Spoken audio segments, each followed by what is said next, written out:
Hi everyone. तो इस video में हम लोग देखने वाले हैं graphical representation of ideal solution and for non ideal solution. तो अगर आइडियल सॉल्यूशन का ग्राफ पढ़ना है तो हमको आइडियल सॉल्यूशन का एक्सप्रेशन पता होना चाहिए, मतलब हमको रॉल्ड्स लॉ पता होना चाहिए, रॉल्ड्स लॉ का एक्सप्रेशन। तो रॉल्ड्स लॉ में क्या था कि कोई सॉल्यूशन होता है, तो रॉल्ड्स लॉ के अकॉर्डिंग हम लोग क्या जानते हैं, कोई सॉल्यूशन है तो उसका जो कंपोनेंट ए होगा उसका प्रोपोर्शनल, उसका जो प्रेशर होगा that will be equal to P naught A X A, और अगर कोई कंपोनेंट बी है तो उसका जो प्रेशर होगा that will be equal to P naught B X B, और दोनों को सम कर देते हैं तो टोटल प्रेशर आ जाता है फिर।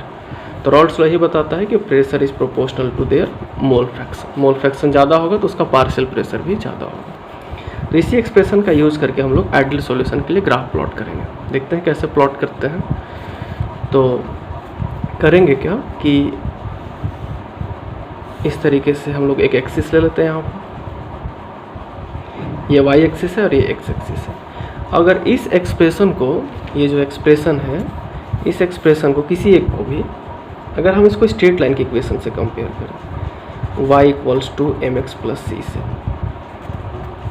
इससे कंपेयर करें तो y के जगह पे कौन है, पी नॉट ए। तो y एक्सिस की तरफ हम लोग लिख देते हैं पी नॉट एम को क्या पढ़ते हैं, पार्शियल प्रेशर ऑफ ए। तो इधर मेरा है पार्शियल प्रेशर, इसको पार्शियल प्रेशर पढ़ते हैं, तो ये पार्शियल प्रेशर है इधर।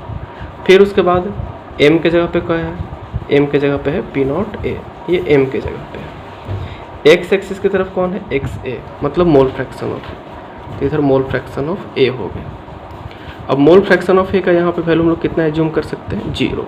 और किसी भी फ्रैक्शन का मैक्सिमम वैल्यू जो होता है 1 होता है। यहाँ पे मान लेते हैं इसका मैक्सिमम वैल्यू है वो 1 है, किसी का भी फ्रैक्शन का वैल्यू मैक्सिमम 1 हो सकता है, ठीक है। तो ये हुआ। अब अगर ये स्ट्रेट लाइन की इक्वेशन को फॉलो कर रहा है, m के जगह पे हुआ, c के जगह पे कुछ भी नहीं है, तो हम लोग यहाँ पे 0 सपोज कर सकते हैं। इसका मतलब ये ग्राफ ओरिजिन से स्टार्ट होगा, तो ये ग्राफ ओरिजिन से स्टार्ट होगा और इस तरीके से आगे जाएगा। तो ये ग्राफ हो गया कंपोनेंट ए के लिए, ऐसा ही ग्राफ बनेगा। 0 है तो ओरिजिन से स्टार्ट हुआ, क्योंकि स्ट्रेट लाइन को फॉलो कर रहा है ये, इसलिए स्ट्रेट लाइन है। m के जगह पे क्या है, पी नॉट ए, माइनस पी नॉट ए नहीं है, प्लस पी नॉट है, कुछ साइन नहीं है मतलब प्लस है, तो ग्राफ ऊपर की तरफ जाएगा, स्लोप इसका पॉजिटिव होगा, ठीक है। अब हम तो सॉल्यूशन एक सिर्फ ए से नहीं सॉल्यूशन बन सकता है, सॉल्यूशन बनाने के लिए तो दोनों चाहिए, बी भी चाहिए, दो कंपोनेंट सॉल्यूट सॉल्वेंट मिलाएंगे तभी सॉल्यूशन बनेगा। तो बी का भी ग्राफ प्लॉट कर देते हैं, लेकिन बी का भी ग्राफ हम इसी में प्लॉट कर देते हैं, अलग से ग्राफ एक नहीं प्लॉट करते, ये ग्राफ। अच्छा हाँ, एक चीज़ और कि जब हम इधर से भी एक्सिस ले लेंगे तो ये यहाँ पे कट करेगा, तो ये लाइन जहाँ पे इसे कट कर रहा है ना, वो क्या है, ये किसका ग्राफ है, ए के लिए ग्राफ है। तो ये पी ए का वैल्यू है, ये पार्शियल प्रेशर ऑफ ए ऐसे बढ़ते हुए दिख रहा है, ये जो दिख रहा है वो जैसे जैसे मोल फ्रैक्शन इधर बढ़ रहा है, ऐसे इधर मोल फ्रैक्शन बढ़ते जा रहा है, तो अमाउंट बढ़ेगा तो उसका कोरेस्पॉन्डिंग उसका प्रेशर भी बढ़ते जाएगा। बढ़ते बढ़ते मोल फ्रैक्शन यहाँ पे 1 हो जाएगा मैक्सिमम, तो उस समय जो उसका प्रेशर होगा वो भी मैक्सिमम होगा। तो ये ए का प्रेशर यहाँ पे मैक्सिमम होगा, और मैक्सिमम प्रेशर जो होगा उसको बोलते हैं, इसी टेम्परेचर पे जो मैक्सिमम प्रेशर होता है उसको बोलते हैं पी नॉट ए। पी नॉट ए, या कह सकते हैं कि pressure of pure liquid A, maximum जो हुआ वो क्या हुआ, pressure of pure liquid A. अब बी का जब ग्राफ प्लॉट करेंगे तो बी को हम इधर से सपोज कर लेते हैं कि ये मान लेते हैं, तो ये वाई एक्सिस हो गया मेरा, ये एक्स एक्सिस हो गया, तो वाई की तरफ इधर भी क्या होगा, ये पार्शियल प्रेशर, ये है पार्शियल प्रेशर। एक्स एक्सिस की तरफ क्या होगा, इधर मोल फ्रैक्शन ऑफ ए लिए थे तो इधर मोल फ्रैक्शन ऑफ बी ले लेंगे। अब बी क्या है, हम इधर से स्टार्ट कर रहे हैं, तो इधर बी 0 होगा, यहाँ पे बी 0 होगा, लेकिन बी इधर आते आते कितना हो जाएगा, मैक्सिमम 1। तो एक चीज़ ध्यान देना है, जहाँ पे एक्स ए 0 है वहाँ पे बी 1 है, क्योंकि दोनों का सम टोटल 1 होना चाहिए, कभी भी मोल फ्रैक्शन का सम 1 से ज़्यादा नहीं हो सकता है। तो इधर एक्स बी 0 है, इधर से इंक्रीज करते करते इधर पहुँच जाएगा, तो ये 1 हो जाएगा। अब इधर से एक्स बी का ग्राफ है, तो एक्स बी यहाँ से स्टार्ट होगा, तो ये यहाँ से स्टार्ट होगा, और ये सपोज करते हैं कि ऐसे यहाँ पे कट करेगा, इस एक्सेस को बढ़ा देते हैं, तो यहाँ पे कट करेगा। दोनों इक्वल हो ये कोई ज़रूरी नहीं है दोनों का प्रेशर। तो अगर ये यहाँ पे कट किया तो ये बी का मैक्सिमम वैल्यू है, तो इसको बोलेंगे पी नॉट बी, मतलब पार्शियल प्रेशर, नॉट लगा दिए तो प्योर हो गया। This is the pressure of pure liquid B, ये प्योर लिक्विड बी का प्रेशर है, या कह सकते हैं मैक्सिमम प्रेशर। तो ये आइडियल सॉल्यूशन ग्राफ हुआ। अब जब इन दोनों का रिजल्टेंट हम लेंगे, इन दोनों का जो भी वैल्यू है, इसको अगर हम लोग यहाँ पे मैच कर दें पी नॉट ए और पी नॉट बी को, तो यहाँ पे जो इसके कॉरेस्पॉन्डिंग जो भी ये प्रेशर आएगा वो हो जाएगा पी टोटल, वो हो जाएगा P A plus P B के इक्वल। तो बस यही सिंपल सा आइडियल इक्वेशन का ग्राफ है। अगर नॉन आइडियल सॉल्यूशन का ग्राफ हमको प्लॉट करना है तो वो कैसे प्लॉट करेंगे?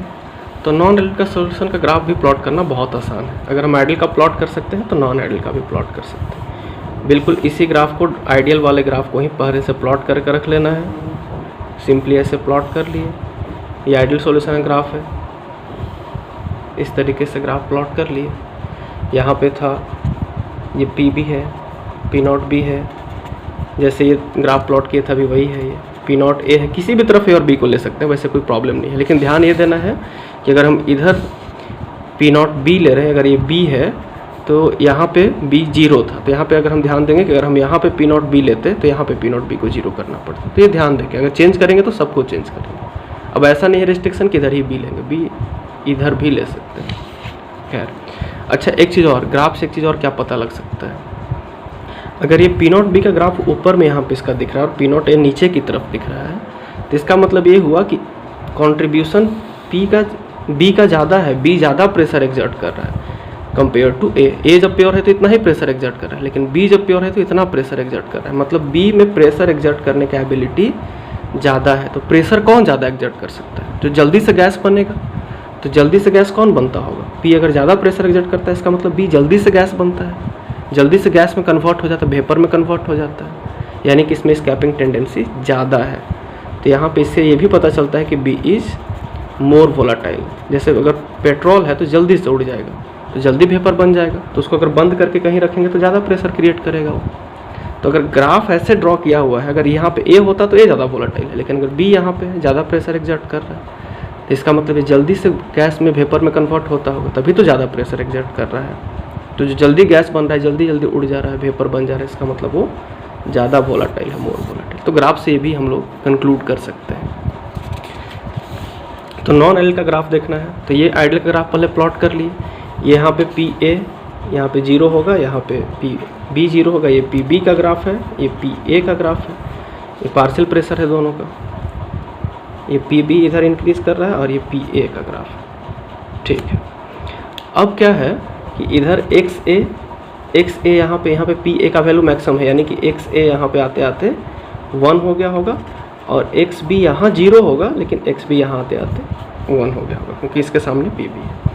अगर नेगेटिव डेविएशन का ग्राफ हमको प्लॉट करना है ना, नेगेटिव डेविएशन का, तो हम क्या करेंगे कि हर एक कर्व के नीचे एक्सपेक्टेड से उसका जो वेपर प्रेशर होगा वो कम होगा।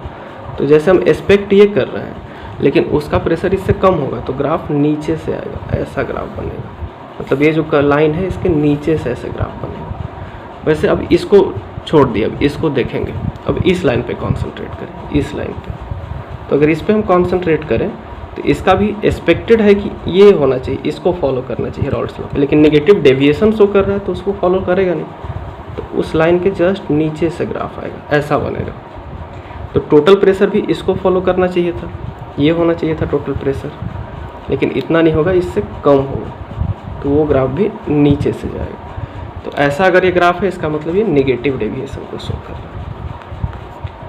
अब इसी का अगर हम लोग अपोजिट ड्रॉ कर दिए होते तो पॉजिटिव डेविएशन का होता। कैसे? जैसे कि अगर हमारे पास ये ग्राफ होता, फिर से वैसे ही सारे वैल्यूज़ को लिख लेंगे।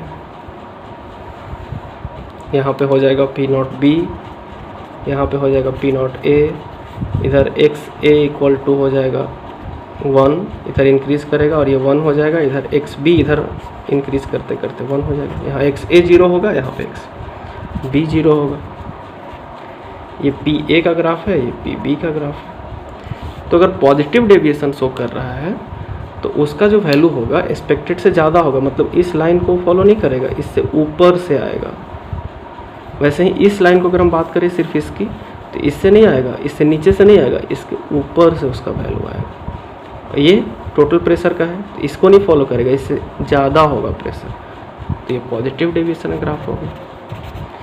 तो इस तरीके से हम लोग पॉजिटिव और नेगेटिव डेविएशन ग्राफ को समझ सकते हैं। तो ये ग्राफ आइडियल सॉल्यूशन का जो नेगेटिव डेविएशन शो करता है, नॉन आइडियल सॉल्यूशन का 2 ग्राफ, एक जो नेगेटिव डेविएशन शो करता है, एक जो पॉजिटिव डेविएशन शो करता है।